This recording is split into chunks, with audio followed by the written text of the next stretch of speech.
Okay, guys, I'm back. My cats like to sleep on my router, and one of them plugged it out. So I lost connection. I am hopefully back. I'm trying to find the chat again, so hopefully people come back because now I gotta find my chat. But yes, it's my cats, and they tried to eat my router and they sabotaged me. So there it is. So I'm back. I am hopefully gonna find my chat, and if I find my chat, I'll start working again. And I've locked the cats in the bedroom. So if you hear them whining, I'm sorry. Okay. Let's see. I'm just gonna hang out here and see if people come back or what have you.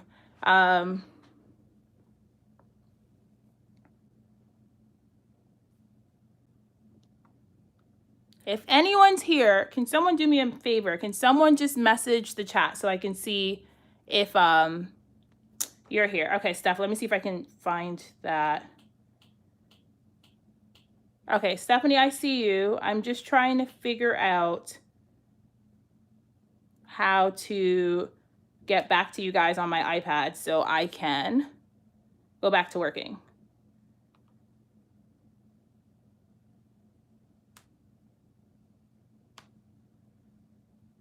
Thanks for coming back. Okay, I think I found it.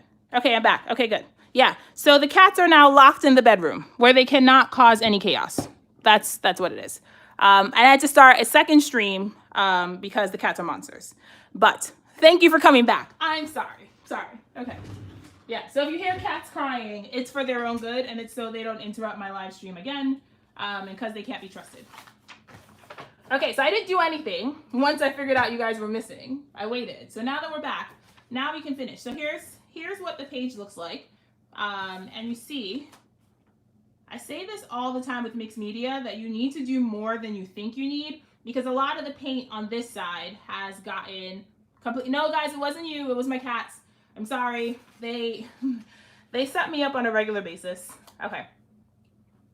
So I was saying a lot of the mixed media I did has gotten covered up. So you probably should reliably do more than you think you need. I don't mind that a lot of it on this side's covered up because you're going to see most of it on this side. So I'm going to start working on the rest of this. So I don't need my mats anymore. These can go away. Okay. And we're just going to keep going. So I'm going to work, like I said, I'm working with my foosball pen. I'm just going to start drawing my grid lines. So my plan for this is to do a gratitude list. So I'm going to do the 7 days of the week. I just got a stamp from Carrie Bradford.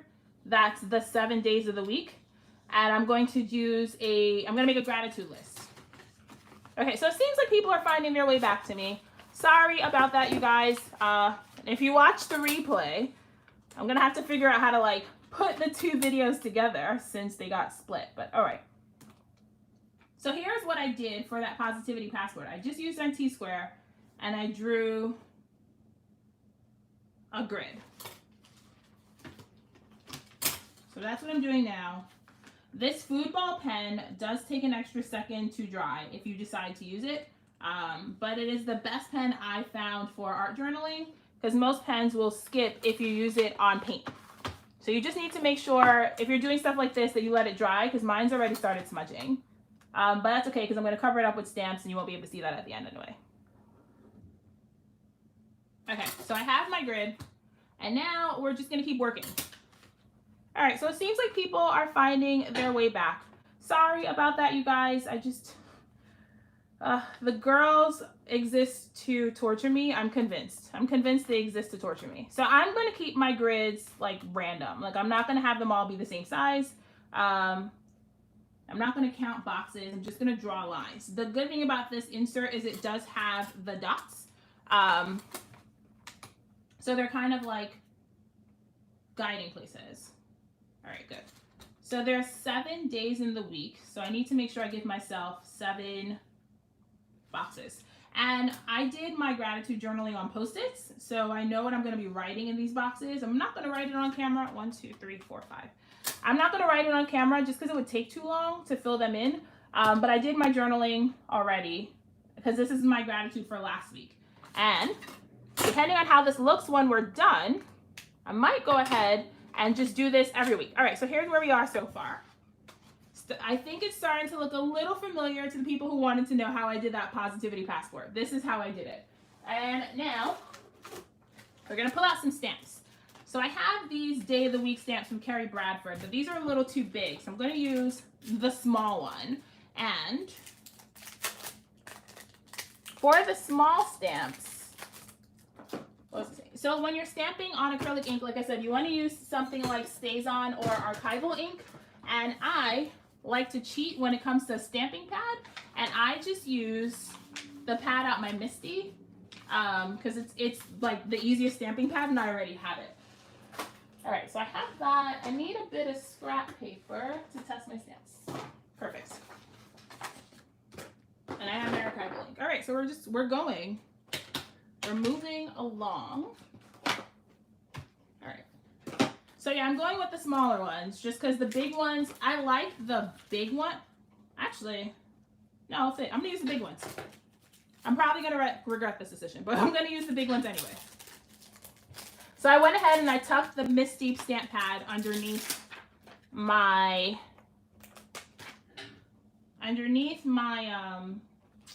my page. And so I'm using archival inks. Probably should have primed these. We're living life on the edge. So if you're stamping and you want to prime them, I like to prime my stamps by rubbing them on the back of my hand. That's just the way I normally do it. So we're just going to go ahead and stamp Monday right in this box. There we go. So there's Monday. I will clean my stamps off camera so I'm not wasting anyone's time. You're not watching me fuss with stamps. Okay, good. So here's Monday, Wednesday. I'm gonna put Wednesday right in the middle. Or I could put Wednesday here. Okay, I'm gonna put Wednesday there. I'm gonna put Tuesday and Friday in the corner because that's the smallest box. And okay, Wednesday, perfect. And I really like this scripty font from Carrie Bradford. It looks like handwriting. I mean, my handwriting's not terrible, but I definitely don't have like hand lettering handwriting. So this helps me cheat and get the illusion of hand lettering. And you see, even with all the paint I put on the background, the stamping is going okay.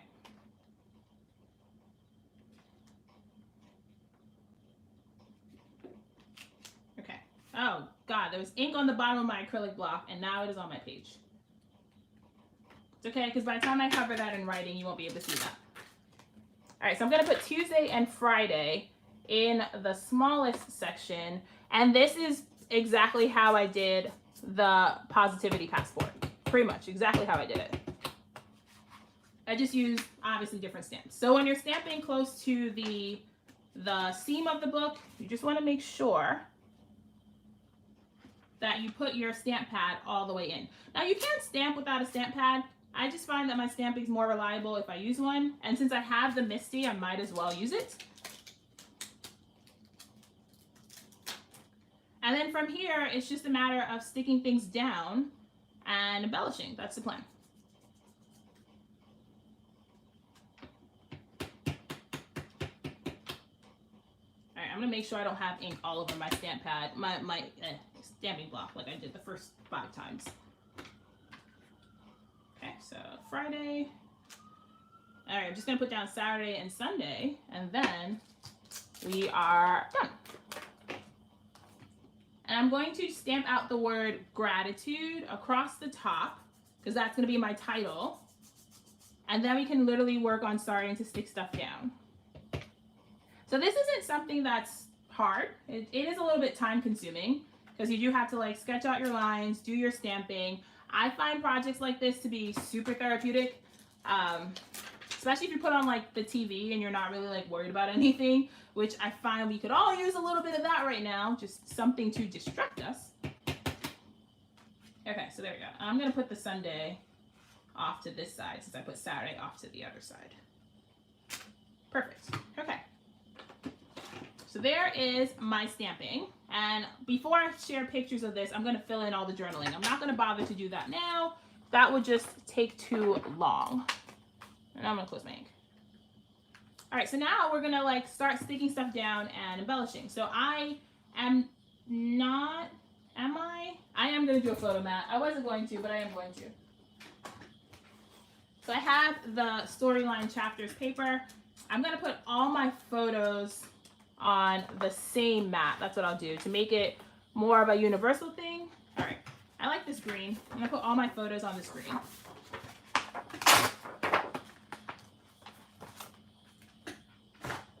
And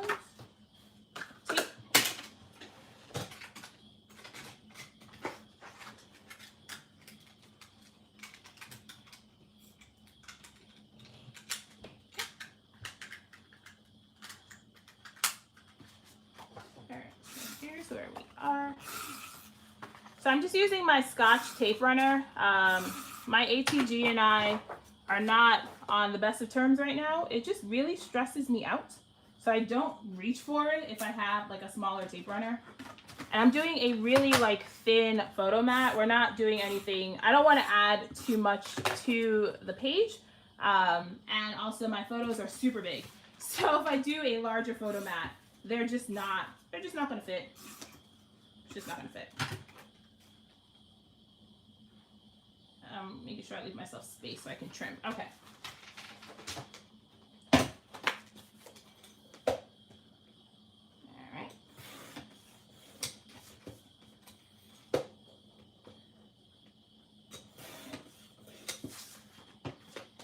I'm doing a really rough cut on these, so if the edges aren't straight, it is my fault, not the trimmer.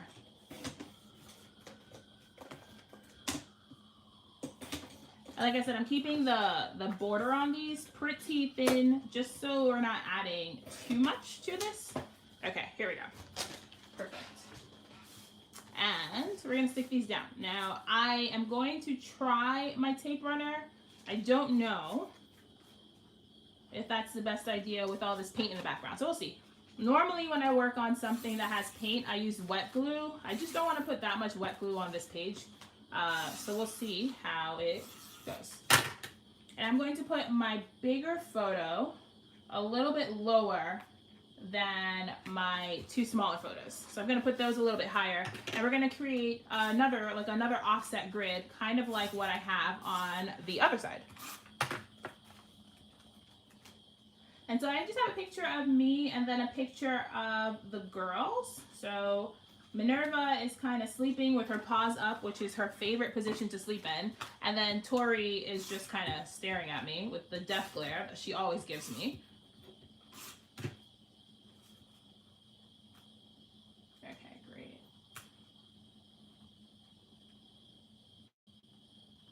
All right, so good. So here are my photos. And then I'm going to put down some photo corners, because I really like that the Heidi Swapp sticker books come with photo corners. I normally don't reach for them, but now that they're available to me. Ah, thanks, Crystal. Yeah, I'm obsessed with the Harry Potter books. Crystal and I talk about Harry Potter all the time. We both identify with House Slytherin. I'm obsessed with Harry Potter. And so the illustrated books have been a bit of a tradition for my husband and I. They come out in November, right around my birthday. So they are the birthday present. It's one of the birthday presents I've been getting every year since they came out. Goblet of Fire took 2 years. So who knows how long Order of the Phoenix is going to take before I get another one. This is the first time I've opened them to read them. I get them, I flip through them, I go, oh my God, these are super lovely. And they go on the bookshelf. So I've been home and losing my mind, so I figured now was the best time to pull them out. All right, I'm just putting my photo corners. I think I'm gonna go with the pink one for the picture of Minnie. Oh, and here's what I did with my Heidi Swapp, with the sticker books that came with this line. I took them apart, and I took them out of their packaging, and I put them on a ring, and that's how I store them. because they're actually in my journaling bag. I'll show you. You guys have briefly seen my Delphonics journaling bag. Here's my Delphonics journaling bag. And so these stickers actually live in my journaling bag. That's just a convenient place for me to store them right now. So that's what I do. I keep them all on a ring. And now I want to put some washi, like the washi's holding the photos down. There, it really isn't, but it'll give me the illusion like the washi's holding the photos down. And so I have all my washi from this collection on another binder ring. They're like my favorite way to store things. I have a bunch of them in different sizes, and that's how I like to store things, is on binder rings, especially if it's a collection that I want to keep together. And we're not cutting this because I want the rough edge, so I'm just gonna rip this and put a little bit across the top of my picture. And we're gonna do one of this rainbow ones. Okay, it seems like people are finding their way back to me. Thank you for coming back. My cats have conspired against me. They are now locked in the bedroom and on punishment because they are bad. So I put the rainbow one down, and I'm going to take this black and white spotted one. I like the contrast of having a colored tape. I can start this one. Okay, hold on. I think I got it. I really like the contrast of a colored tape with a neutral. So this is just something I like to do, is pair a neutral with something that's funky colored like this one. So I'm just ripping off strips of this black and white and layering it over my rainbow. And that one's not straight at all. There, come off. Okay, good. I'll make it a little shorter. I like that a lot, with it being a little shorter. Okay, here we go.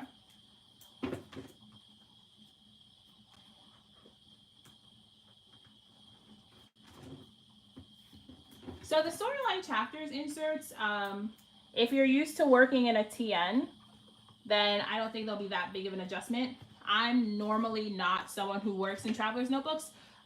So the hardest part I'm having is minimizing. So the hardest part I'm having with these is minimizing bulk, because I want to put all the things on all the pages, because that's just the way I'm used to working. So that's the hardest part for me. But otherwise, the size is great. They're like huge. There's plenty of space. So I'm going to stamp So Much to Be Thankful For. It kind of worked out that the colors I picked are in my book, and I didn't notice that until you pointed it out. So thanks, because now I get to look like I was pretty clever, and I wasn't. All right, good. So I did my stamping, and now I'm going to put my washi back. And I'm going to put it a little bit further over. All right, and then I have the smaller sentiments from this stamp set, and that is just going to be my stamp graveyard right now.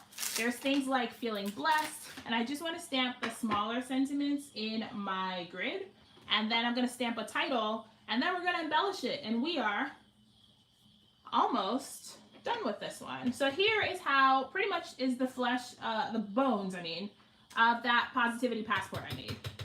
That's all it was. Like, I took a really fun grid, I did some stamping, and then I went ahead and added some journaling. And all you need for this is a T-square and a pen.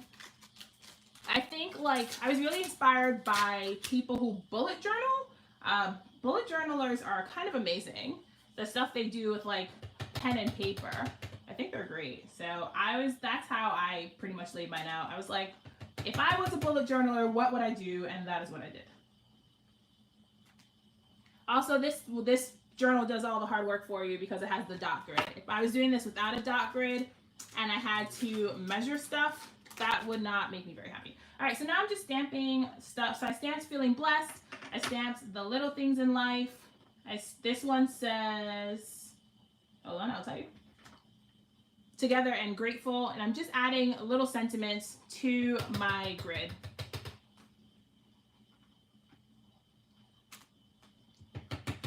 And I am repeating them just because there's only 4 of these tiny strips. So I don't, like, it doesn't bother me that they're getting repeated. And this, I'm going to stamp thankful for you. It actually works out that the Friday one says thankful for you because the thing I was grateful for on Friday last week was my husband. So that's pretty cool. All right. So now, oh no, I have to stamp a title. I was like, we're done stamping, but now I have to stamp a title. I probably should have picked a project that had less stamping to go live on because now you guys are just watching me play with stamps for like a half hour. But we did do some mixed media, so that was fun. And my next layout is, there's no stamping involved. It's all mixed media. We're going to do some clustering on the next one because I've had a lot of people ask me how I do layers. And if there's one thing I think I'm pretty good at when it comes to scrapbooking, I think it's layers. So I think that'll be fun. Wait, never mind. My stamp pad's on the wrong side. Let's switch it to the side. Okay, great. So I'm going to stamp the word gratitude, and I'm going to stamp it in reverse, just so I can make sure it fits where I want it to. Now I'm probably I should probably stop and write out the word gratitude so I don't misspell it. That's always my biggest fear when I start stamping, like when I'm almost done, that I will misspell something. And this is the Chicago Alpha from Carrie Bradford. This is actually still in the shop. T-U-D. Okay, so I'm not misspelling things. And you'll see the archival ink is working really well over all that mixed media I did. I'm not getting any like skipping. I'm not having any issues stamping over the paint. So if you are going to be doing any sort of mixed media and then stamping over it, archival ink is the way to go. And I'm using a tiny acrylic block. They're easier for me when I'm stamping out alphas versus like a larger block. I think Heba says this, that you should just use the tool for the job. So, all right, let's see. G-R-A-T, okay. All right, so we're almost done. So that wasn't so bad. And there is ink on my block, so it's getting everywhere. G-R-A-T. Okay, so A. I'm going to use this fun A. And then that's it. We're going to embellish now, and that's pretty much how I plan on using my storyline chapters inserts. I have a video coming up to tomorrow that's more of a scrapbook layout that I did like a grid style. But I really like stamping on this paper. And you see, it can take a beating. We did a bit of mixed media, and then we covered it up, which is the downside. I don't want to say the downside, but it is the trade-off for doing any sort of like messy work, is that you might lose some of it in the background. Okay, so we're done stamping. So now we embellish it. So when I did my Positivity Passport, I used a lot of the clear stickers in this, which I'm probably going to do again. Because with the clear stickers, what I did was I just kind of layered them in between the boxes, and they cross from one side to the other. And with working in a collection, when everything kind of matches, it takes all the guesswork out of it. So I'm just going to go ahead and pop some clear stickers. I like this butterfly. And I particularly like to, actually I'm not going to put anything up there because I'm going to do a cluster.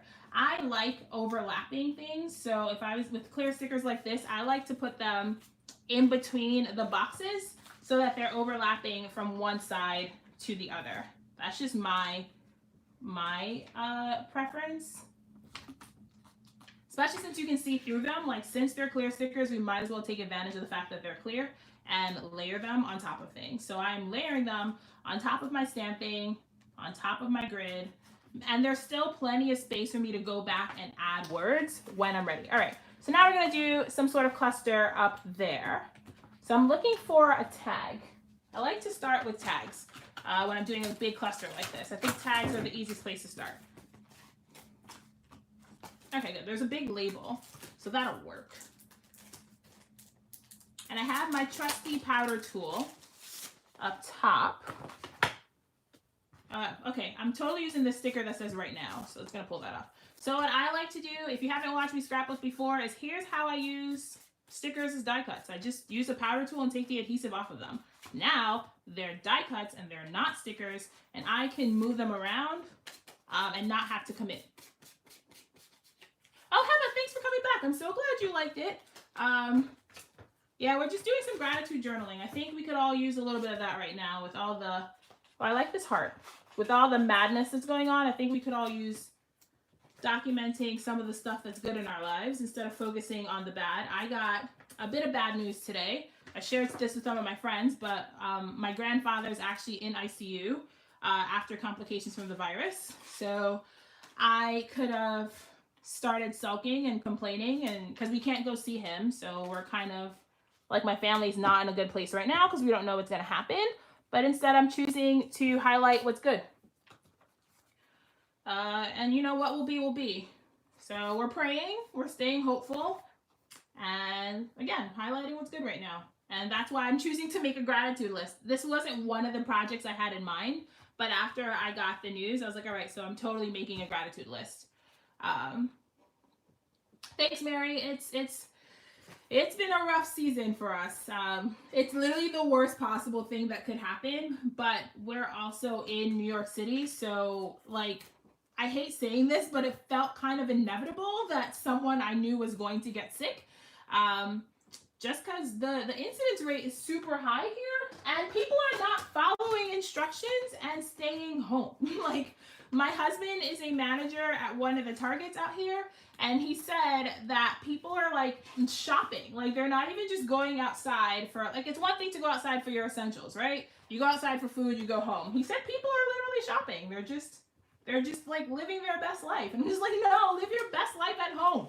People are going to get sick. Anyways, that's it. I didn't want to start ranting about Corona, so that's it. That's the end of my Corona rant. So I'm going to create a little cluster down here using a rainbow, one of these circles, and a mini rainbow. Okay, so there's a little bit more space, so I'm going to put a heart down here. There we go. So that's my bottom cluster, and you guys know I like to do things in 3. People really should do their part, Heba, and it's driving me nuts. I've had conversations with a lot of people that I don't want to repeat, but everyone seems to think that, well, if it's not really going to affect them, then they shouldn't have to interrupt how they're living their lives. And I'm just like, well, you could be what kills somebody else, so you should stay home. But yeah, that's it. That's my 2 cents. Yeah, so I put a little cluster down there. I'm looking for something small that I'm losing stuff already. I think I just lost my tape runner, and I kind of need that, so I'm going to find it. I'm looking for something small that I could put up here, because you guys know I like to do my things in groups of 3s. So here is one cluster. I'm going to do one cluster here. I'm going to do a cluster across the top, and that is pretty much this layout done. That's it. That's it.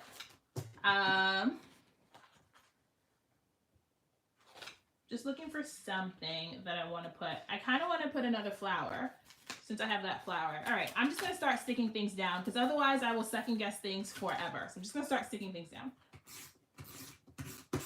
This is the downside to having a lot of product. I like having a lot of things to work with, but then sometimes it becomes like almost crippling because you spend more time looking for stuff than actually making stuff.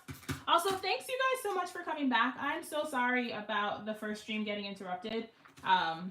The girls are now locked away where they cannot cause any more chaos. But I might have to go let them out if they start crying because they don't do being locked away from mom very well. So we'll see. But they're together, so they might be okay because they're together. I like this clear sticker that's a rainbow, so we're gonna put a rainbow. And I'm just repeating the colors that I used in my background. There's a little bit more yellow than is in my paint, but I did use that apricot color, which is like close enough to the yellow that I think it works. So I just want to put one more piece here, and that's it. I'm going to go back and do my journaling off camera, but this is pretty much how I plan on. Oh, I like this clear sticker. Never mind, I'm going to put another clear sticker back here. This is pretty much how I plan on using my storyline inserts to do like little journaling products like this. Yeah, so my husband was telling me that Target is actually amending their exchange policy to keep people out of the stores. So they're giving everyone 120 days for exchanges, and they're actually putting like a moratorium on exchanges right now. I think they're doing everything possible to get people to like stay home. I don't know if that's like a universal thing, but that's what our stores are doing. I do want to put this week's gratitude, so I'm just going to put some alpha stickers right on top. I keep saying, and that's the last thing I'm going to do, and then I'm like, wait, I'm going to do one more thing. But I think after this, that's really the last thing I'm going to do. So I'm just getting my alpha stickers, and then we're done for real. And so the book is like holding up really well. I got a little bit of curling in this corner, which I expect every time I put some sort of medium on paper that it's going to curl and do weird things. But for the paints and the water that I threw at it with the baby wipe and everything else, for a paper that's not like intended to be mixed media paper, I think it's doing really well. All right, so I have my title. I'm throwing more things on the floor. Heba's probably getting a kick out of this because I am the messiest maker in the world. Like, I watch Heba's scrapbook and she's so tidy and she's constantly cleaning things up, and I'm just like, oh my God, I need to be her because I am not like that. Meanwhile, like, my tape runner and things are like falling off my desk that I'm eventually going to need. So I have to like constantly rescue things. On the bright side, when this project is over, I'm literally just going to throw all this on the floor. I'll clean up when we're done.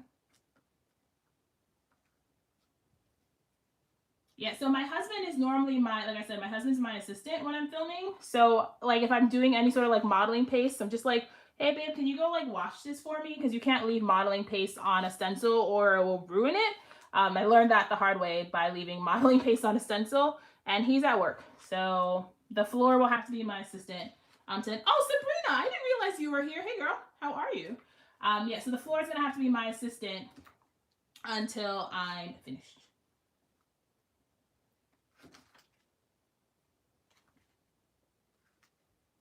Also, like, the back of my hand is like typically my palette. This is where I keep like letters and stuff. I'm a mess. I'm a mess. All right, so pretty much here is my, do I want to put something? Okay, guys, help me decide. Do I need something up here, or is it okay with the so much to be thankful for and I should leave it alone? There was like a clear, if there was a clear, haha, there is a clear sticker. Never mind. I was like, if there was a clear sticker I could put over here, I would. And I found one. All right, great.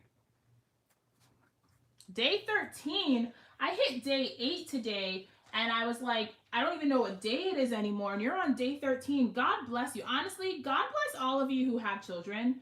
I am home alone, which is its own curse because I'm painfully lonely a lot of the time. I don't do being alone for extended amount of time well. But then I look at all my friends who have kids, and I'm like, God bless you guys. I keep all of you in my thoughts. I hope your kids are well. I hope all of your families are well. I miss my nephew so much. I FaceTime him every day. My sister's ready to pull her hair out. And he's only 9 months old and he's not even talking. Okay, so now we're done. All right. I'm going to start throwing things on the floor while you guys take a quick peek at what we did. So here's how I finished off my page. I added a clear sticker and a few of these kind of arrowhead shapes. And then I'm going to go ahead and add some journaling to my gratitude list off camera, just because that's going to take a long time. And yeah, that's it. So here was the positivity passport that I based the project on, which is a lot cleaner. So here it is. This is a lot cleaner. It's more clean lines and just words. And then here is the pretty much a similar project, just a messier version of it.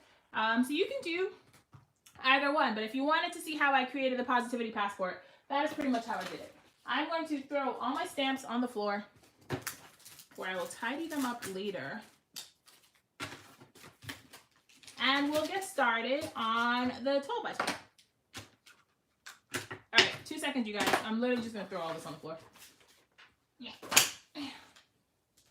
All right.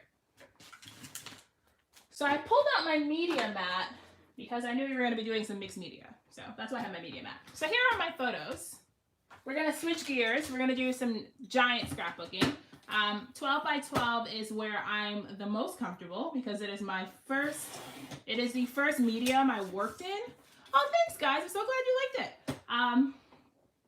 12 by 12 is the first medium I worked in, so it's the one I'm the most comfortable in. When I first started scrapbooking, I started scrapbooking by scrap lifting Missy Whitten and Adele from Inky Quill.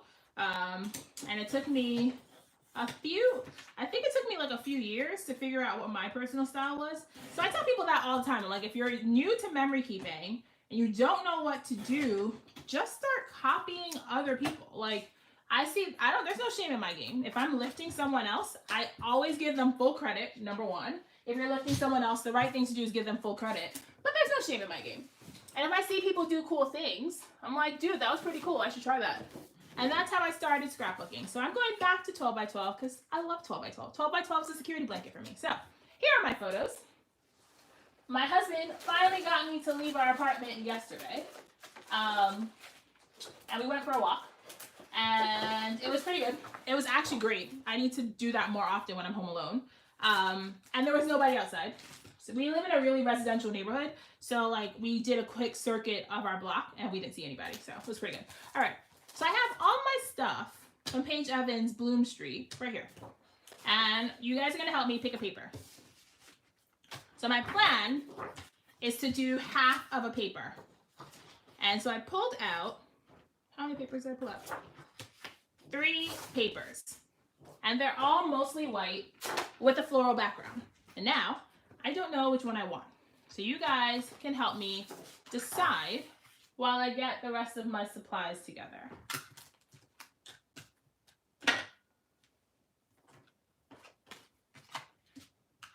So here are my photos.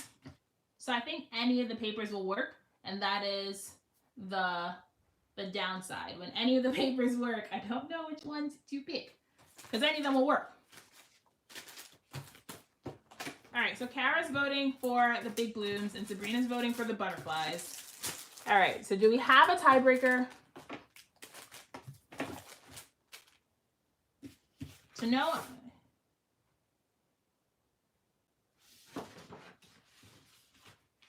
Okay.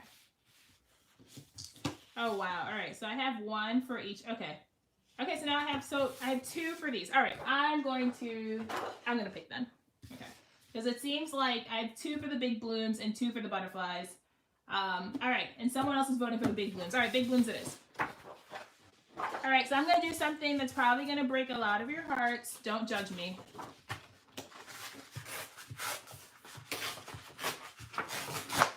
That's it. I'm a savage. There's no like T-squares or anything. I'm a savage. I like ripped edges. It's like my favorite thing. All right, so here's the plan for this. I'm going to pull out my sketch and show you because I actually sketch stuff sometimes. All right. So my plan, see, I actually sketched out that first layout that I did. So my plan for this one was to do a ripped piece of paper right across the middle, do a bunch of mixed media, do some ink smushing, do some stenciling, and then do some clusters because I had a few people ask me how I did clusters, how do you start if you don't know where to start? So that's the plan. I don't know if this is going to be a lesson or I'm going to talk you through my process. That's what I'll do. And maybe you guys maybe something will stick and will make sense. That's what I'll do. So I'm going to talk you through my process. So first thing I'm doing is sticking down my paper. And I'm working on Basil cardstock. It is, besides the Vicky Boutin Foundations paper, I think the Basil cardstock is the best cardstock for any kind of wet medium. Any kind of wet medium, I think crystallized sketch, aren't you proud of me? Any kind of wet medium, I think the Basil cardstock is your way to go. It is like really hefty. This paper is gonna warp no matter what I do with it. Even if I do page prep, this paper is gonna warp. But with the Basil cardstock, I think you get the least amount of warping. So I'm just going to make some space. Oh, this brayer is gross. I'm not using this one. And I got another brayer. We're going to put some gesso on this. And we're going to do gesso for 2 reasons. we're gonna do gesso since let's do a little mixed media lesson. So gesso is designed, gesso is designed to it's a page prep. So it is going to toughen up the Paisley press paper, which is not designed for mixed media. But the other thing gesso does is it's white. Well, you can get white gesso, clear gesso, black gesso, whatever. But it's going to knock back some of this pattern, which is going to make it easier to work with. So if that's something you struggle with, is using pattern paper, just throw some gesso on it. Because you can see it's already knocking back some of the color in this. So I'm doing it for two reasons. I want to mute out some of the color in that background, but I also want to throw a bunch of distress oxides on it. And I don't know how well this American Crafts cardstock is going to hold up to mixed media. I have done it before without page prep, and I instantly regretted it. So we're just going to put a hefty layer on this. And with doing it with the brayer, it's a really thin layer, so it'll dry fast. And I'm using the tonic glass mat, which is designed for like ink blending on. It's designed for any sort of mixed media on. So I can put paints and stuff directly on my mat, and it's okay. I'm gonna wipe up that extra gesso though, so it doesn't get everywhere. And you guys saw I had a bunch of distress oxides on my desk. That's because I came prepared for the rest of this. All right, so I'm just gonna wipe off the rest of this extra gesso, and I'm gonna quickly heat set this. This is the only downside to doing mixed media live is you guys have to watch me use my heat tool. And I would normally edit this out. I find the trick to heat setting is to heat set the front and the back of your paper. Hi Millie, thanks for coming. Yeah, so heat setting the front and the back of your paper will help with the curling. I mean, the curling is gonna happen. Even if you put water on watercolor paper, the curling happens. But this kind of prevents it from being like crazy. All right, now we get to the fun stuff. So we're just gonna do some ink smushing. Ink smushing is my favorite way to add color to backgrounds because it's easy and I'm lazy. So with ink smushing, you just take any ink. Oh, this packaging has a hole. All right. You take any inks. You can do with the oxides. You could do with pigment inks, dye inks. If you have the original distress cubes, you can use that. You can use any like sort of ink. If you have like the Pink Fresh or the Altenew, that's too much color. If you have the Pink Fresh or the Altenew, any sort of dye ink will do this. I just like the distress oxides.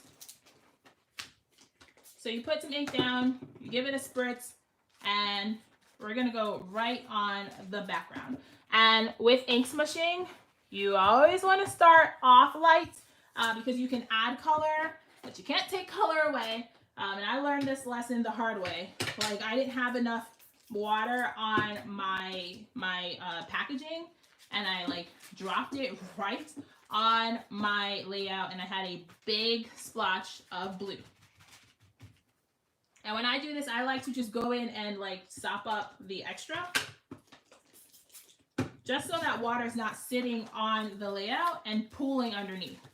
All right, so there we go. So I think that's enough pink. So when I pulled my colors, I pulled, I have an ink swatch book, and so I pulled my colors using my ink swatch book, and I compared it to the colors in the line. Now with ink swatching, you will make mud if you're not careful. So like you don't want to put green next to red, right? Because it's watercolor and it's color theory. You will still make mud. The good thing about doing whose hair is that? The good thing about doing a rainbow is you can just like strategically place your colors so you don't have to worry about making mud. So I'm putting this like orange all around this pink. And then I'm going to go ahead and put my yellow in, and I'm just quickly drying off the extra color before I switch colors. So there we go. And now I'm just going to put my yellow in.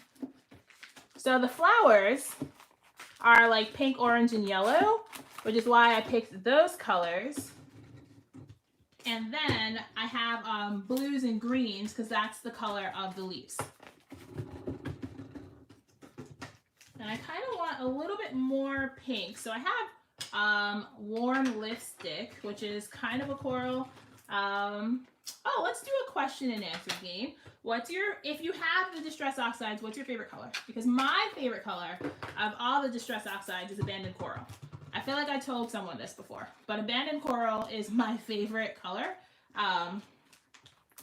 Even though I seem to reach for worn lipstick more often than I reach for Abandoned Coral. So the thing about prepping your page with gesso is gesso prevents the color from immediately like soaking into the page because it acts like a barrier. So you have a few more minutes to blend when you have a prepped background that you wouldn't have if you didn't prep your background. Okay. So here is my pool of color so far. And then what I'm going to do is on the pink side, add some blue, and on the yellow side, add some green. So the colors I used, I'll tell you what colors I used. So I had picked raspberry, hold on. I had picked raspberry, spice marmalade, mustard seed, worn lipstick, broken china, and mowed lawn. If you guys are like interested in following along, those are the colors I used.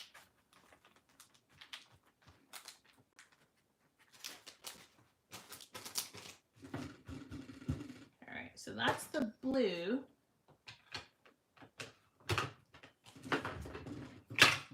Oh my God, the Distress Oxides are great. How about, you can stamp with them, right? You won't get like this clean impression as if you stamp with like the scrapbook.com inks. But my favorite thing to do with my Distress Oxides is actually to stamp with more than one color.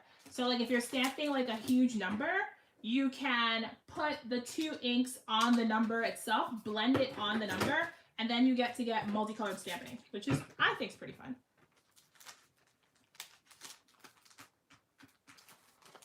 But I'm definitely an oxide girl. I love these inks. Okay. I lost my paper towel. There it is. All right. So I think we have sufficiently made a mess on our background. Now we're going to add, where are my photos? Oh, okay. There we go. So that's how the photos are going to sit. And obviously so much more of this is going to be covered because we're going to embellish it to, yeah, Hebo, I know you love your crisp stamping. You are the stamping queen. I, on the other hand, I'm flying by the seat of my pants like all the time. All right, so we're quickly going to heat set this, and then we're going to put another layer of stuff on top of this. So I have some stencils. That was the sound of me losing my T-square. So I have some stencils, and we're going to do some tone-on-tone stenciling in the background. So there's a few ways you can do something like this. If you wanted to do tone-on-tone, you could do more color, or you could take a baby wipe and you could actually lift the color off the background. I normally wouldn't do that. If I was doing that, I wouldn't put gesso down. So we're just gonna do some stenciling on top. So I have a stencil brush and a flower stencil, and I'm going to go directly on top of the areas that I had already put that color. That's where I'm gonna concentrate my stenciling. So it is kind of hanging out in the background, but it's just a little bit more texture on top of the colors. So there you go. So that's what the pink looks like. And I'm just gonna go ahead and go color to color. I'm gonna do like random bits of color. And I'm not cleaning my brush between colors, which it's a very bad habit I have. I don't clean my brush between colors. And I'm gonna blend these colors on top of each other. So I'm definitely gonna try to blend that orange into the pink. We're gonna do some overlapping. And then after we put the photos and all the embellishments on, we'll see how much of this you can still see. Okay, so there's the orange. And then I'm going to blend the yellow in. And same thing, making sure to overlap it with the orange. That prevents you from getting that like really harsh demarcation that you would get if you don't blend it in. which again, I'm not sure how much of this we're going to see. But I'm purposefully blending it into the orange. And then like fuzzing out the edges so they're not, there we go. And then for the green and the blue, I have a leaf stencil. This is Dilution Leaves. We're just going to put that over the areas where I put the green and the blue. And we're going to do some ink blending there also. Same thing. So we're just doing some tone on tone color.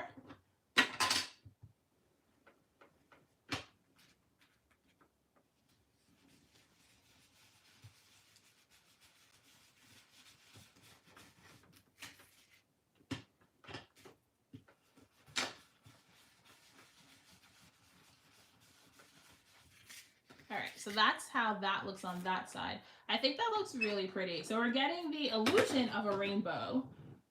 It's not, obviously not a perfect rainbow because blue is on the same side with pink. But I think you're getting the illusion of a rainbow with the florals.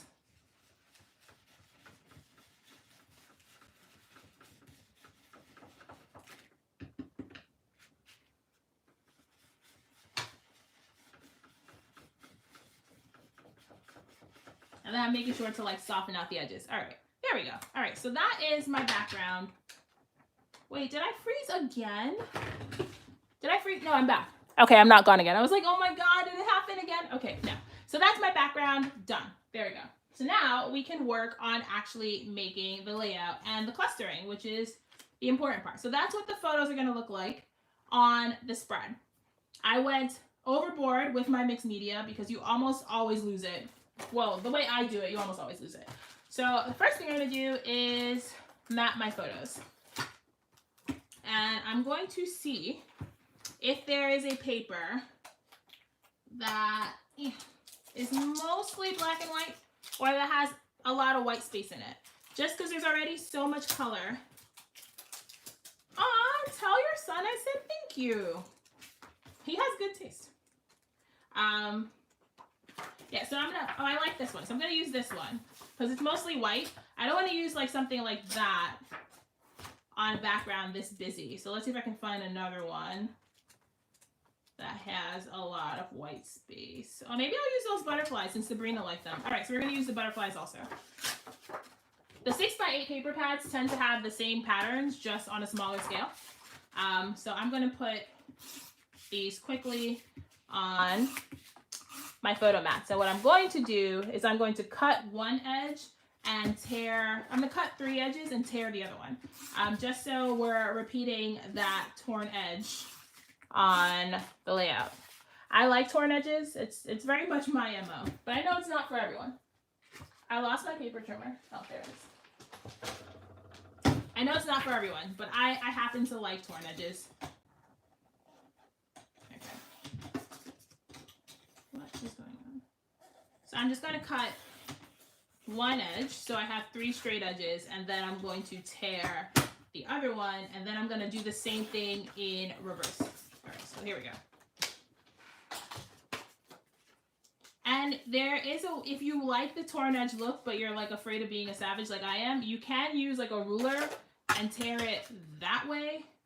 So like if you want to do it like this, which is a much neater way of doing it, but again, I'm a savage. So I kind of just rough it up. Oh, Kara, I'm so glad you're enjoying this. I really wanted to go live. I just didn't know when the best time was. Just because I know everyone has their lives and everyone's busy, except me. I don't have a life. I'm home by myself, bored. But I figured I might as well just put it out there, and I think today was a good day. Seems to be working out for people. All right, so here we go. There are my photos. So let's talk layers, because that is, oh, Millie, that's so sweet. I would totally be doing this every night if I could too. Maybe, we'll see. So here's my formula for layers. So here, the first thing I do is I throw everything all over my desk. Like, step 1, you have to see what you're working with, right? If you're going to be doing any sort of, get that extra paint off my desk. If you're, what was that? Oh, it's my tweezers, okay. If you're layering, you need to see what you have to work with, right? So I like to throw everything on my desk. And then I grab whatever looks interesting. Because there's definitely not, like, sometimes there are layouts where everything looks interesting, and then there's sometimes there are layouts where I'm like, none of this works. All right. So first I'm starting with the, okay, here we go. So flowers always make me happy. I like that sun. Okay, so that says the earth laughs in flowers. I'm not going to use that. I like this yellow, and I like this pink. And I already have one flower, so I don't need another big flower. This could be cute, though. Okay, so Kara, I guess evenings work for you. So it seems like evenings work for a lot of people. So I guess if I do this again, I'm going to stick to this time. I made sure dinner was ready and everything. All right, so I'm just pulling out the things. So with layers, you have to start, it's easier to start with the big pieces first. And then you add small stuff here. Oh, I like these. I'm gonna leave those there. So you want to pull out all the big pieces that look interesting. Now this die cut pack, a lot of it's huge. So that's making it easy. I like that. You make my heart flutter, okay. And I like to do a mix of pieces with words and icons. Yeah, icons and phrases. That's what I like to do. I like to do a mix of both. So when the things have words on them, I try to figure out if it can be the focal point of a layout, right? Because it doesn't make sense to have something with a phrase and then it's hidden behind everything. Oh, I like that one. It's me, ampersand, you. Because it's a photo of Joshua and I, so it's kind of perfect. There's some little bumblebee guys. There's some birds. I don't like that hot pink. So this collection has a lot of holographic stuff in it, which is not always the easiest for me to work with. I like these butterflies though. I prefer gold foil. Anything super holographic, you make me happy. Okay, so here's the thing. Look at this. This is the pile of stuff that I might put on my layout. I like to start with more, and then I can not use it. But also, you guys have watched me make before. You guys know I am a more is more kind of girl. So yeah. And I have the flower pack. So let's see what. I'm going to pull out the larger flowers first, and then I'll go for the smaller flowers. So what I was saying with layers is you have to start with the bigger pieces, and then you can go ahead and put smaller pieces in. So we're going to start with the large elements. Also, when I design layers, I'm left-handed, so I like to work in a left-sided C shape, if that makes sense. I looked at my layouts and I figured out that what I like to do is go like this. So I like to circle my photo on the left side. The right side of my layouts are almost always empty. And I think it's because I'm left-handed. So if you look back at your pages, and you should be able to start seeing like recurrent trends. Don't try to copy someone else's design, work with your design, figure out what you're normally doing that you like. So here's what I do. And I'm not sure how much of this I leave in the video, so you can't really see. So here's what I do. Karen, why are you saying oh no? I hope everything's okay. But here's what I do. So I like to start tucking things behind my picture first. So the first layer I always put are things that go all the way behind the photo. Here's the other reason that I do multiple photo mats. I like to tuck things in between the photo mats. So I always start with things all the way behind. And so for my layout design, I was going to go like that. So it's going to come around, kind of on top, then around, and then on the bottom. It still looks like it's okay for me, so hopefully everybody's okay. It looks like it's okay on my end. Yeah, still looks okay on my end. So here it is. So I do like that. This layout is a little bit different from what I normally do because I'm doing this huge diagonal. But I'm just working right now on putting the big pieces behind my photos. Once my big pieces are behind my photos, then I can figure out what I want to put in between and what I want to put on top. So I'm just layering. I like things like tags or things that have like pretty edges to go behind stuff. So right now, I'm just working on figuring out what goes behind. I think that is enough for my for my furthest back layer. So I have 3 die cuts on all my pieces, and that's my furthest back layer. Now we start to think about, like, so now we're slowly coming forward. So now what do I want to put in between my photo mats? Well, I like this butterfly. So I'm going to tuck this in here. Now I kind of like the butterfly on top. I'm not going to tuck that butterfly in there. I'm going to grab, what can I tuck there? I could tuck a floral.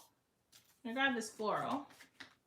And the good thing about working with a rainbow layout is I have all the colors. So I don't have to like limit myself to a color palette. I think that's why I do rainbow layouts so often, is because it's cheating. And I can put all the colors on a page. Okay, good. All right, so I have that flower in my second layer. I'm also like being cognizant of where our faces are. I don't want to cover up our faces.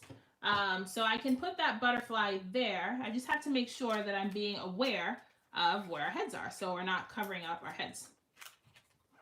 And this is all the stuff, like, this is what I'm thinking about while I'm making a layout, right? These are the questions I'm asking myself. Can I still see my subject's face? Am I losing my subject's face when I put that there? Does that color work? Is that color repeated in other places? Is that a brand new color that I'm introducing? And if it is a brand new color that I'm introducing, where else am I going to put it? All right, so I'm putting that butterfly with the "You Make Me So Happy" right there. I like that a lot. And so now I'm going to start working on putting things on top. So here, now we're going for the next level. Actually, I kind of like this here. I like that there. I'm going to put that there. And you notice I haven't stuck anything down. Nothing stuck down.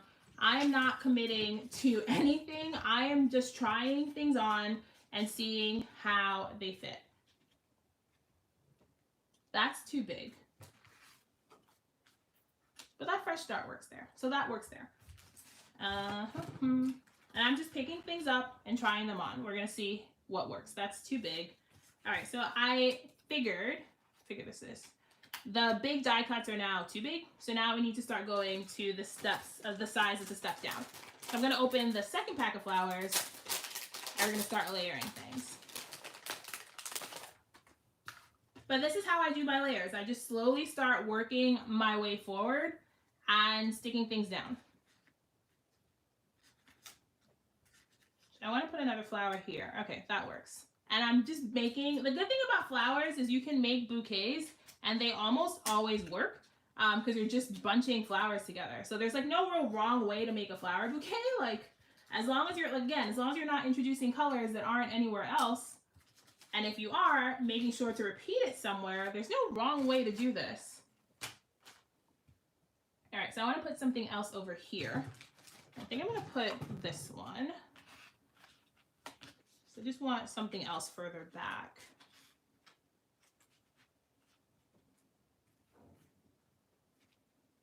All right, so I think that is pretty much the base of my flower. That's the base of my cluster. Yeah, I like that a lot. So that is going to be the base of my cluster. And then after this, I would go back and add the puffy stickers and add the embellishments and everything else. But this is how I do the die cuts, which I think are like the foundation of any layout, is the die cuts. Now, what I would normally do is here, I would stop and take a picture of what I had made. But since my phone is filming, we're going to have to wing this. Because normally I stop and I take a picture so I know where things are. But we're just going to have to like freestyle it now. So this is an experiment for all of us. Okay, I should be able to do this. This wasn't very hard. I should be able to do this. Famous last words, right? Like I should be able to do this and then I'm gonna start doing it and nothing's gonna look the same as it did like 10 seconds ago, but I guess it doesn't have to be perfect. It just has to be close. And I'm just using glue in my fine line bottle. It's my go-to adhesive. It's the Scotch Quick Dry. That is what I typically use. And I'm just putting the tiniest bit of glue down on these pieces just so I can make sure they're kind of sort of where they were before.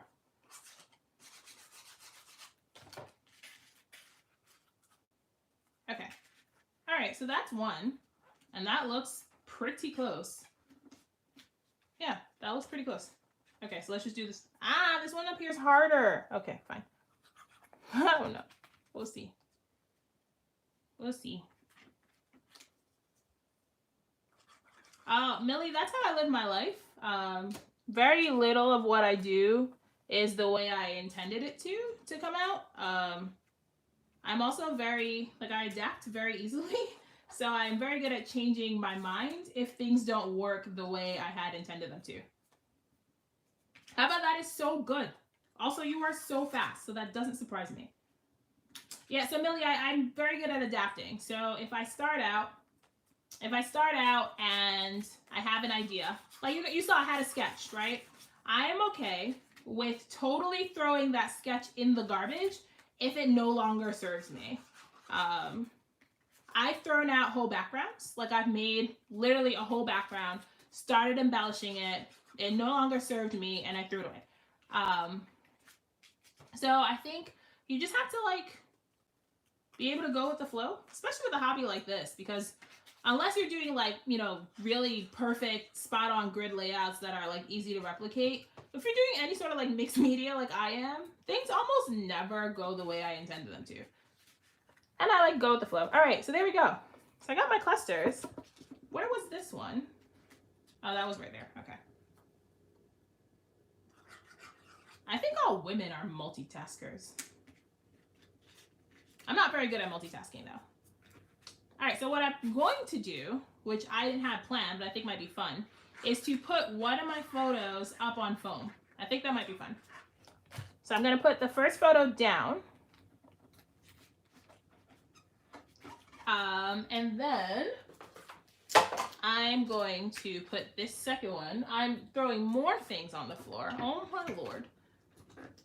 I probably, you know what, you guys, after I'm finished filming, I'm going to take a picture of my floor and put it on Instagram so you guys can see the reality of what I have to deal with after this is done. So now I got to like tidy everything up. I miss my assistant. Because by now he would have had all my stuff back in packages and he would just be shaking his head at me because I'm a mess. I'm using the scrapbook.com foam roll. It's a roll of tape like this. Oh, how about that would be great. That would literally be amazing. Okay. All right. So I'm using the foam roll from scrapbook.com. Really easy way to add foam. There we go. Oh, I like that so much. Okay, but now I've changed my design because I put this one a little bit higher than it was the first time. So now we're evolving as we go because I've completely, oh, I just dropped that. I've completely changed my design, but that's okay. But I kind of like the picture that's on top more than the picture on the bottom. So I kind of wish that I had done this in reverse because I think I like this picture more than I like this picture. This is one of the outtakes. Because my husband, I was like, can you pretend to smile? And he was like, I am smiling. And I was like, that's not a smile. And then he just gave me a slightly less grouchy face and called it a smile. And it was good enough. All right, so now we're going to work on our next level of layer. So I start with the, oh, day in the life. Kara, I just finished mine. I had so much fun. Okay, so I like to start with cardstock, right? No, it wouldn't be a Tashi layout without something falling.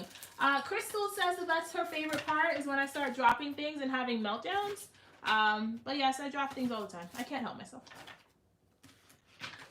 What was I saying? Yeah, so I start first with cardstock and then I move on to embellishing. So I'm going to start adding these fun little foam butterflies. These aren't foam. They have a little bit of foam on them. They're cardstock, but they have a little bit of foam on them to my page.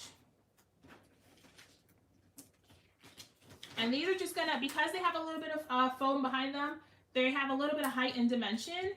And I'm just adding them to my existing clusters. I'm not creating new clusters. We are just working on the clusters we already have. We're just adding and expanding and building. So I've added 1, 2, 3, 4. What color do I not have? I don't have any purple. So I'll put a purple one. Where? Tuck that one back here. And we're doing, like, I'm following the same recipe I was using before. I'm tucking things. I have that color up there already. Following the same recipe that I was using before. I'm tucking things. I'm putting things at different heights. Same recipe. All right, good. That's like half a sheet of butterflies on one page. That wouldn't ordinarily make me sad, but I'm trying to use my stuff up this year, and it doesn't make any sense to hoard products forever in the event that I might use it on another layout, or just we're using them. Oh, I like this. So this book has like washi strips. Could I fit one of these somewhere? No, probably not. All right. So I'm going to put a title down, and then after I do the title, I will make, so also, do you guys remember what I was saying about mixed media? Like, how much of it do you see anymore? Like, so much of it is gone. I did all this crazy, like, paint blending and swatching and everything else. You see a little bit of it over here. You see a little bit over here. And by the time I put the title, you're not even going to see this orange. Which is why, when you're doing stuff like this, you always have to... I'm trying to figure out a title. I think I'm going to go with Hello Sunshine. So yeah, when you're doing stuff like this, more is more. You always have to go bigger than you think you need, just so you see it. When I first started doing like ink blending and stuff like this on backgrounds, I always went super small, and then by the time I was finished embellishing it, it was gone, because I like embellishments. So just go big. But go big if you're gonna embellish big. Don't go big and then have like one small thing, because now you have all this mixed media and it's like the focus of your layout. So it's balance, I guess. That's what you need. You need to figure out your personal design and what the balance is. I'm just using my T-square to help stick these down straight. I'm probably gonna have to go back and add some sort of wet glue to these, because these stickers do not like gesso at all, and they will not stick. So I will go back and I will add glue to these in a little bit, but I just want to put my title down. I like this wonky kind of font. I like these a lot. And I like that they're the two color family. So I have the pink, and then I spelled sunshine wrong. The word is literally spelled out for me, and I still spelled it wrong. Okay, here we go. All right, sunshine. And there is a dot for, and then the final thing I do is after I put on my title, if I'm introducing a new texture in my title, now I have to put that texture back in my layout, just because I don't like just having things be a one-off, right? So now I have this foam thing that's on my thumb, and I can't get it off. So now I have this that is now, it's not anywhere else. So I gotta get this somewhere else. So I'm going to, thankfully these sticker packs typically come with some sort of embellishment. So this one has butterflies and hearts, which is great because there's already butterflies. So now I'm just going to add some of these. And yeah, there are a lot of butterflies on this layout, which that's not a thing that bothers me. That might be embellishment overkill for you. But yeah, that's not something that really concerns me. So I'm going to add 3 of these kind of foam. What are these? Epoxy. I'm not sure what this texture is called. But I'm going to add 3 of these. Actually, I'm going to add 1 here. And I'm going to add 1 more of these. So I have it in a set of 3. Yeah, I think I'm going to add 1 more. So it's 3. Yep, so it's 3. Okay, so I have my design idea. So I have it going like this. It's swooping across. So I have the original design where it's following the arc, and then, which means this green one is kind of out of place. So I'm going to move this green one and put it behind there. Okay, so that is pretty much the layout done. I'm going to do one more thing, which is like classic Tashi. And then that's pretty much the layout. That's it.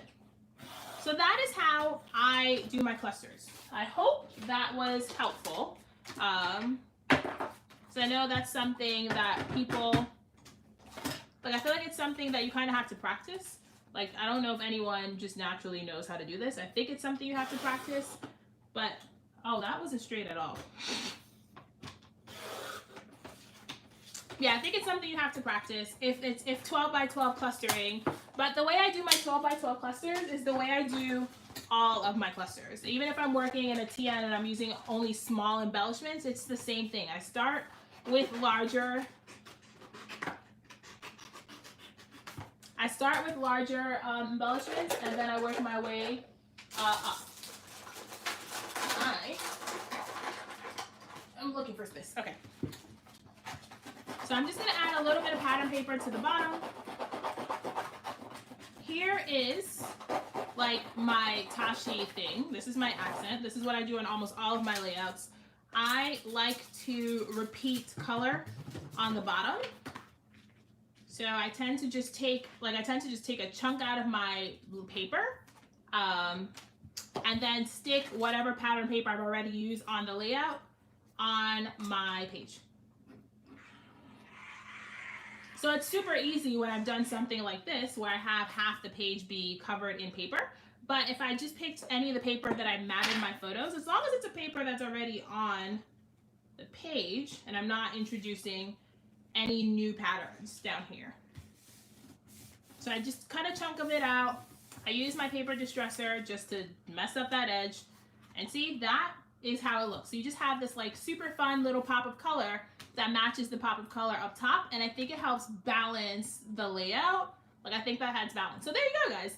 That was a 12 by 12, and I think this actually took me less time than the page I did in my storyline chapters, just because 12 by 12 is where I'm comfortable. Like, this is what I know how to do.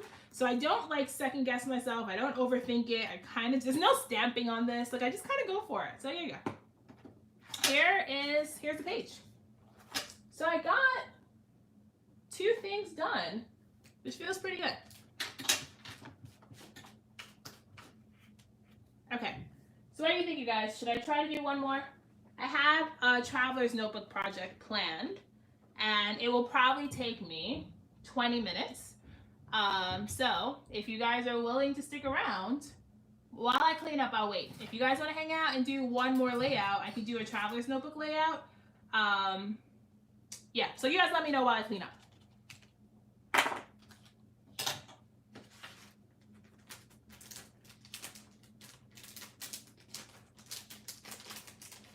Okay.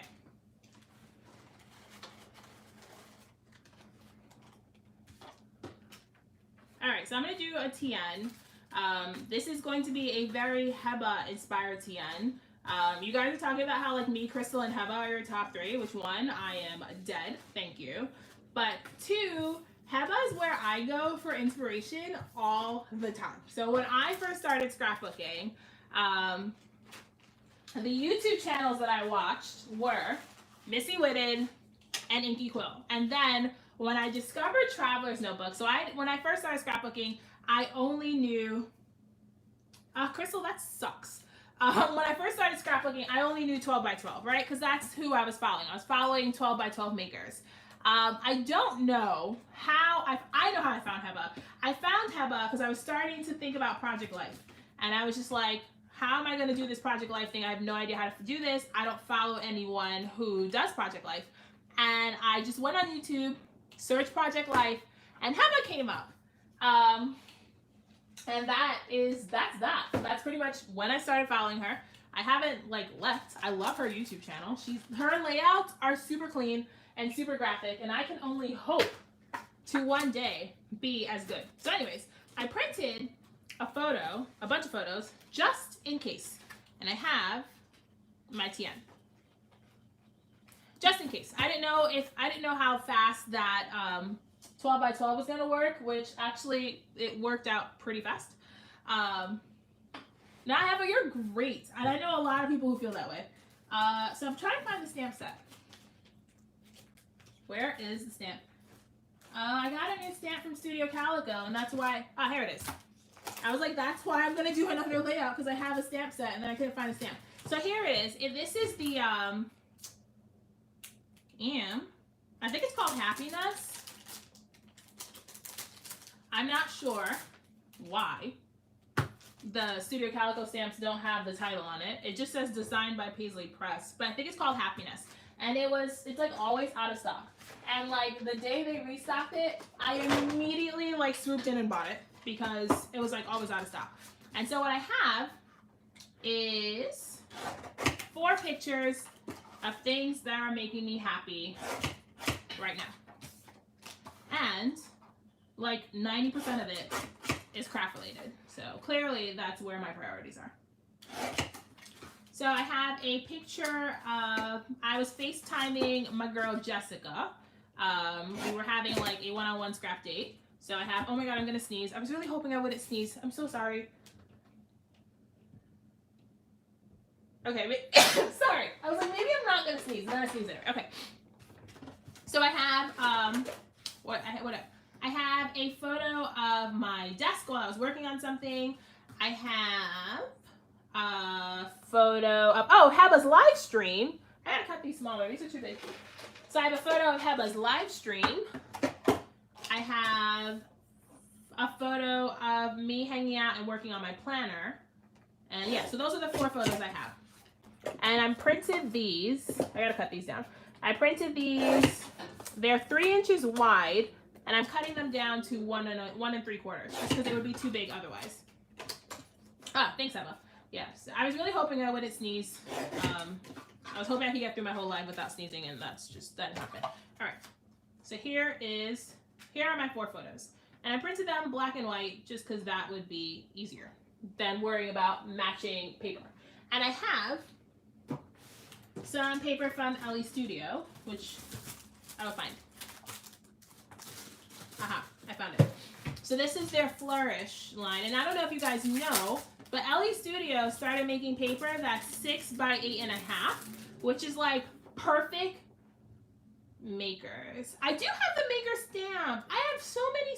Oh yes, you're right. I have the Kelly Perky one too. I should pull that out.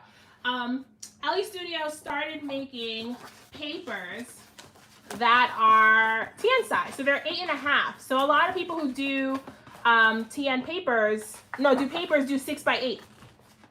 And they are the first company that I've seen that are doing 8.5. So they work perfectly in a TN. So I just pulled out 2 papers. I'm going with a white on this side so I can do some stamping, and the floral on this side so I can, so there it is. That's just what I'm doing. And I think this is a Felicity Jane Traveler's notebook. If I remember, these are 8 1/4. So I'm just gonna quickly trim my papers down. So I think they're 4 1/4 by 8 1/4 is what I need these to be. Okay. And I think the cats are sleeping because I haven't heard them yet. So we got lucky, you guys. They only like screwed up my live once and then decided they had caused enough chaos and went to sleep.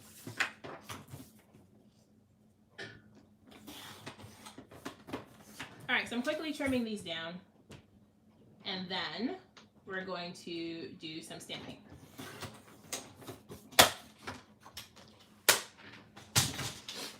All right, here we go. Oh, these are still too big. All right, whatever. I'll figure this out later. All right, so I'm going to just quickly put my photos down. In no particular order. They're just 4 things that are making me happy right now. And then I'm going to do some stamping. So I wanted to... So there's this stamp that says this is happiness right here. This... Oh, I like this captured one. All right, so I'm going to get started.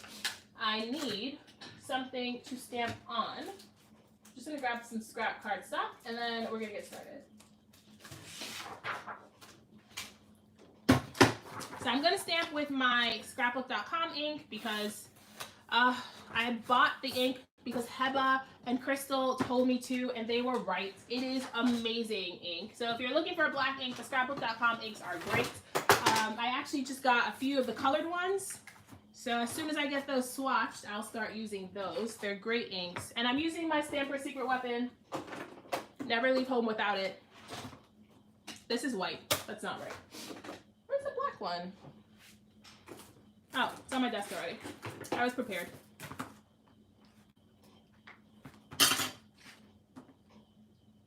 So this TN, my mission for this TN is to just keep it kind of clean. I'm focusing more on photos, stamping, and journaling. Okay, so that was not the best stamp. I will do this again.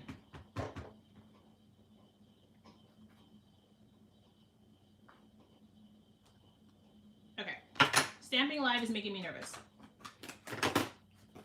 Yeah, so I'm focusing for this one on stamping, photos, and journaling. I want to keep this one relatively flat, so I'm trying to avoid like super embellishing. That's my mission. Okay, let's see. All right, good. So I've stamped this. I'm gonna start sticking stuff down. Where's my tape? Okay. Because it's really hard for me to see what I'm doing if my photos are just kind of escaping. Also, there's a million things on my desk right now. Like literally a million. All right, so we're gonna go for close to center on these. And I'm just gonna use my T-square to help me figure out how to put these down.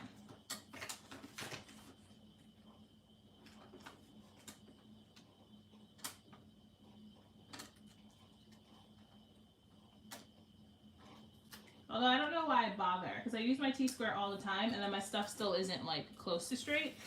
So I think my T-square just gives me the illusion of things going down straight, and then I like lie to myself when things are horribly crooked later. It always like blows my mind when I watch people make stuff and they don't have a T-square. They're just like, how are you sure you're putting things down straight? How are you this good with your eyeballs that you can do this without a T-square? And I have a T-square, and I still can't do it.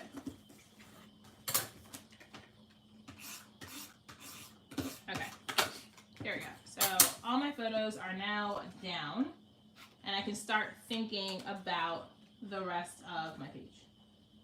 It's kind of hard to do while my photos were just escaping and flapping all over the place. All right, great. So I have my photos just like that. I want to put this label that says captured, and I'm going to check off the happiness, but it feels kind of naked by itself. So I'm going to look at these stamps and see. Here's what I'm going to do. I have a bunch of the Studio Calico Color Theory labels. These are everything. I love these things. And I'm going to pull out the ones that match. I have like literally the whole rainbow in these things because they're great. And I like these because they're paper labels. They're not glossy. So like if you've used like the Felicity Jane labels or that brand, like those are hard to stamp on because they're glossy. The Studio Calico labels are paper. So they're just matte, so you can stamp on them with any ink and you don't have to worry about them smudging. So I'm going to make a cluster of labels. So I like to do things again in threes, which you guys probably already know by now. So I'm just gonna stamp. So I have this one that says love this pointing down. I'm gonna stamp that one out. That worked. The arrow is not on the label, but meh. And then there's one that says happy list. Where is, I just saw one that said happy list. Ah, here it is.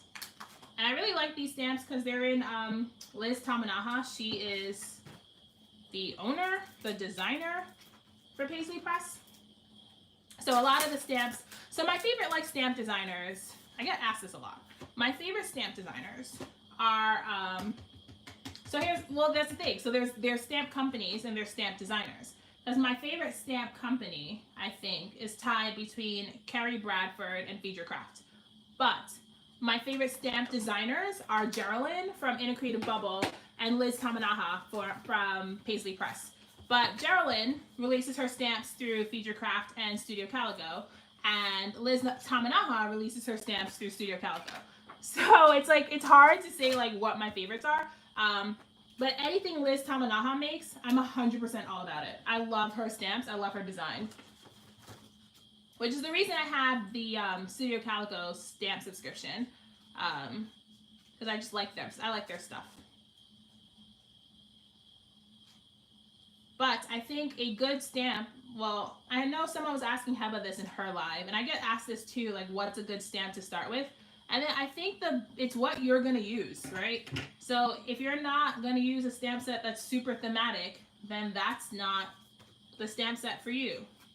If you do have a kid that plays basketball, then maybe a basketball stamp set is for you. But I don't play basketball, so that's not going to be what I go with. I like things that are universal. So something like this, which is just about like things you enjoy and things that make you happy, that feels universal to me, and that's going to be what I buy because I'm going to get the most money, the most bang for my buck with that one. Or something that's like the months of the year. Like I feel like the months of the year or the days of the week, that's not something you can go wrong with. Like unless you have impeccable handwriting. I do a lot of stamping when it comes to documenting the months of the year or the days of the week because my handwriting is garbage. So I prefer to stamp those things. So that is something that I find that I'm going to get. Sorry, I'm making sure this is close to straight. It's okay. It's actually pretty straight. So I'm just making a cluster with my stamped.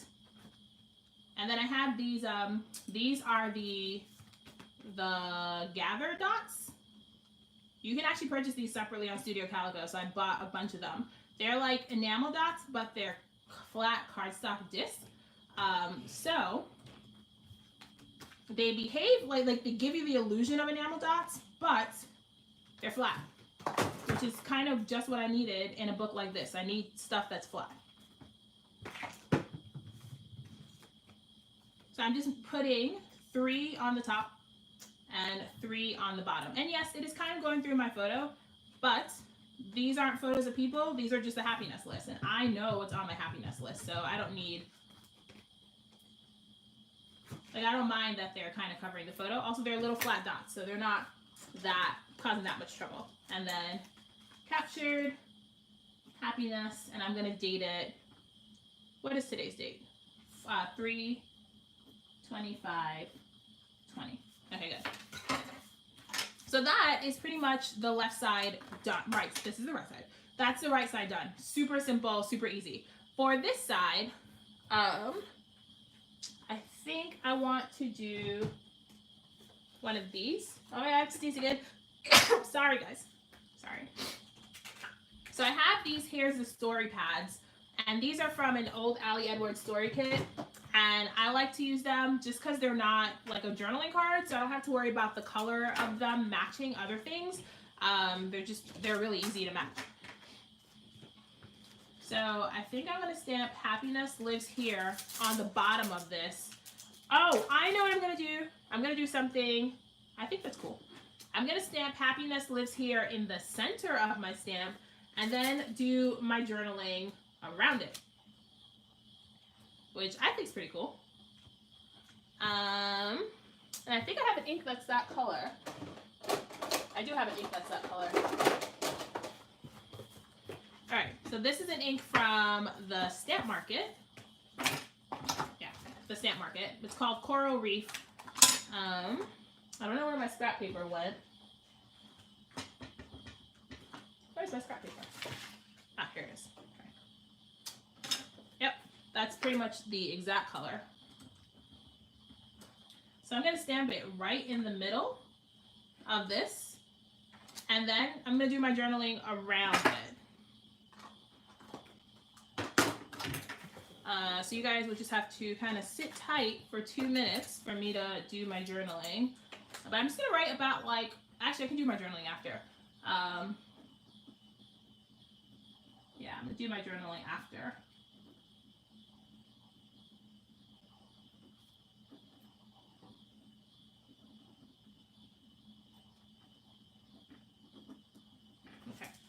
Just so I know what, I'm writing a single sentence. I just wrote Corona Central has sucked all the happiness out of me.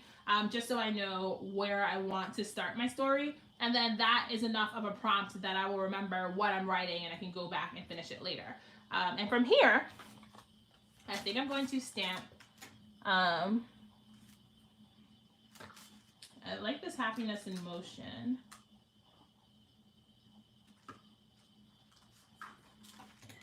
Let's see. Let's see if I can fit any other stamps on labels.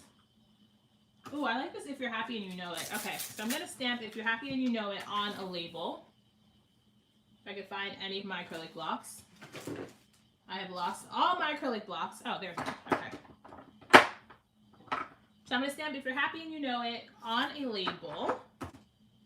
I'm going to try to get 3 labels for this side also. I can't find my ink pad. Abba, I need your help because this is what, yeah, actually, I honestly don't know where my ink pad is. Ah, there it is. Okay.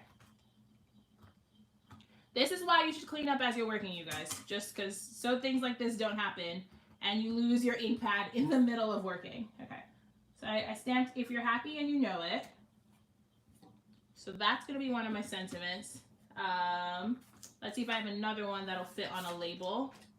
I just want to use 3 labels on this side to repeat my cluster of 3 on that side, and then that. Let's see.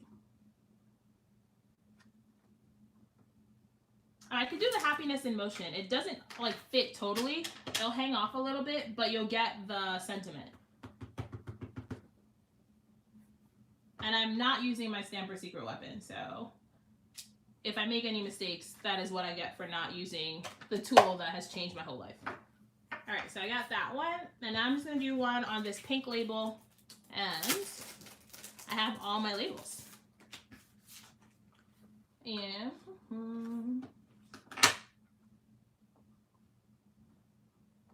I don't know which one will fit.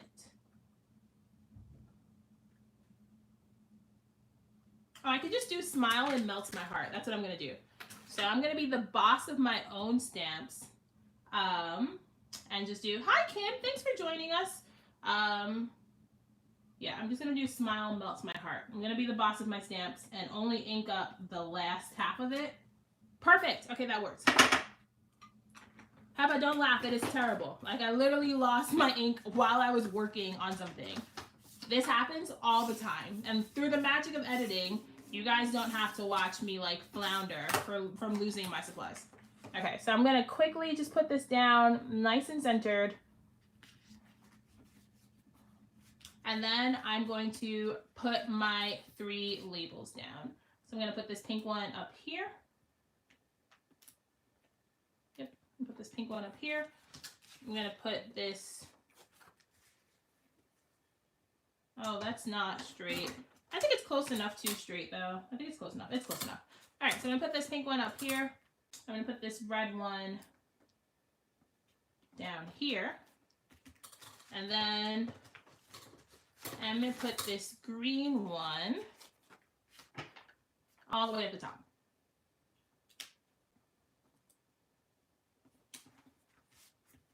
Okay, and then wherever I put a label, I'm just going to put my 3 flat discs. And I'm going to treat these, again, like enamel dots, like puffy stickers. Just because these don't add any, like, bulk to the page.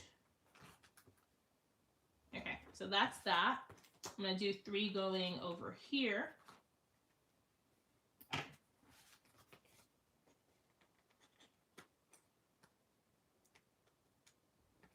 Just going to quickly stick these down.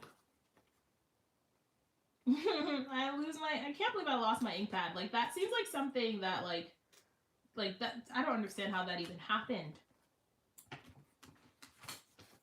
That's wild.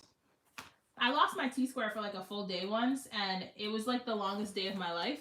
And it actually turned out that one of the cats had stolen it, and it was in my bed. And Joshua found it when he went to sleep, and he almost broke it. Because it was under his pillow. So I'm not sure why Minerva thought under Joshua's pillow was a good place to hide my T-square from me, but at least I found it. But losing my ink pad in the middle of me making something, my desk is really bad today. It's normally not this bad, but I just don't want to waste time cleaning up a project when I could be making something. And you guys are like watching me like put stuff away. Okay.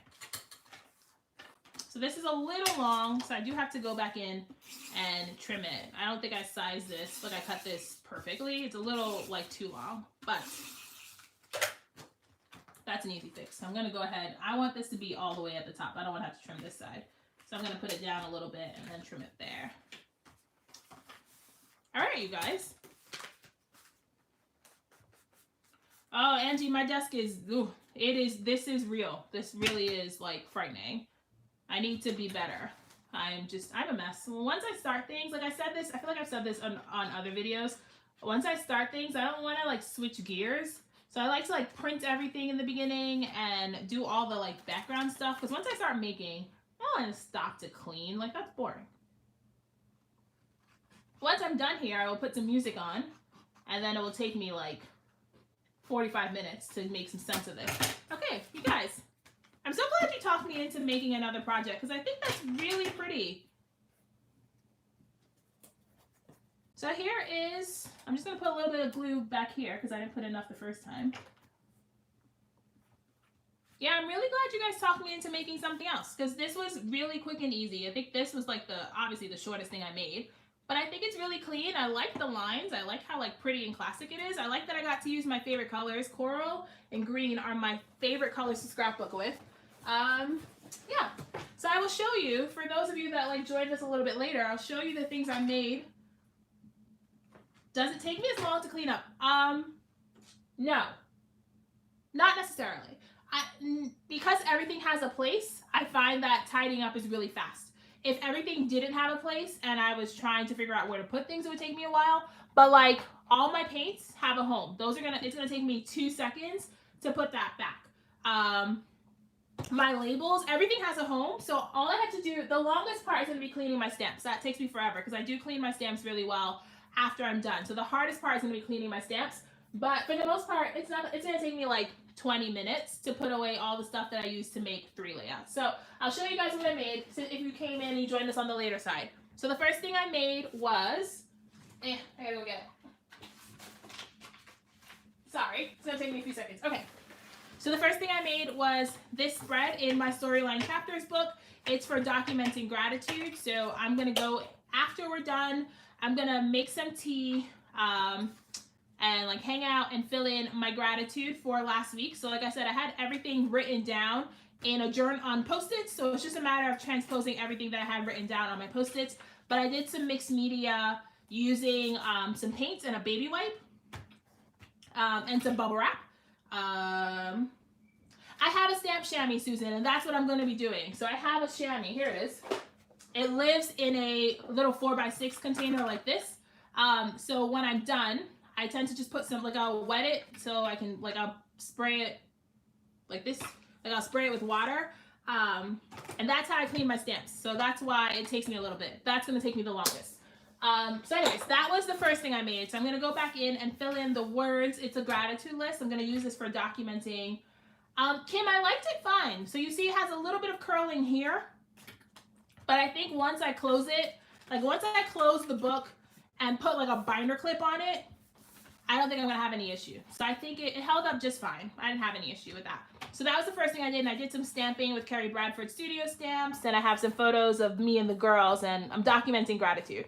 The second thing I made was a 12x12. So I pulled out my Paige Evans Bloom Street line. And I did a 12x12 using some mixed media.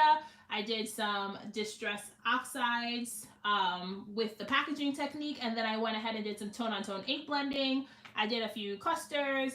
So that was the second thing I made.